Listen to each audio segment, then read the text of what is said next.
पत्नी से छुटकारा। बेटा परेशान हुआ तो अपने बाप के पास गया और कहा, मैं अपनी पत्नी के साथ एक पल भी नहीं रह सकता। वो मेरी आंखों में चुभती है। कभी कभी मुझे ऐसा लगता है कि मैं उसकी जान ही ले लूं, लेकिन मैं जानता हूँ ऐसा करके मैं और ज़्यादा परेशानी मोल ले लूँगा। मैं आपके पास आया हूँ, अब आप ही मुझे कोई रास्ता बताइए। पिता ने एक गहरी सांसें ली, फिर बोले, देख बेटा, मैं तेरी पत्नी से छुटकारा दिला सकता हूँ। मेरे पास एक धीमा जहर है जो व्यक्ति को धीरे धीरे खत्म कर देता है। मैं तुमको वो देने के लिए तैयार हूँ। बस तुझे मेरी एक शर्त माननी होगी। यह शर्त भी तेरे भले के लिए ही है। तुम्हें आज से ही अपनी पत्नी से अच्छा व्यवहार करना होगा। उससे प्यार से बातें करनी होगी। उसका एक बच्चे की तरह ख्याल रखना होगा। उसकी बातें, उसकी शिकायतें सुननी होगी। और ये सब इसलिए ताकि जब वो मरे तो किसी को तुम पर शक ना हो।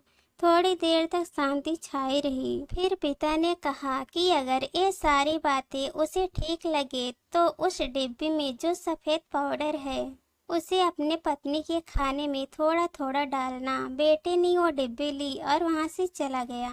1 महीने के बाद जब बेटा अपने पिता के पास वापस लौटा तो उसके चेहरे पर दुख की परत छाई हुई थी।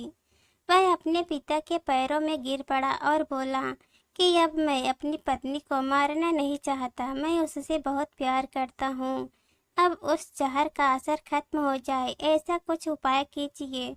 पिता ने अपने बेटे से कहा और बोला, डरो मत, उस डिब्बी में सिर्फ चावल का आटा था। असली जहर तो तुम्हारे मन में था और मैंने जो तुम्हें शर्तें बताई थी वो उस जहर का तोड़ था।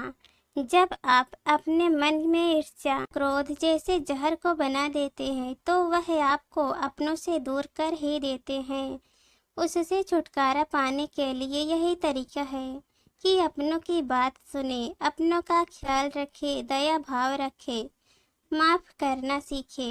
आशा करती हूँ कि ये छोटी सी कहानी आप सभी लोगों को अच्छी लगी हो तो हमारे चैनल को लाइक, शेयर और सब्सक्राइब कर देना।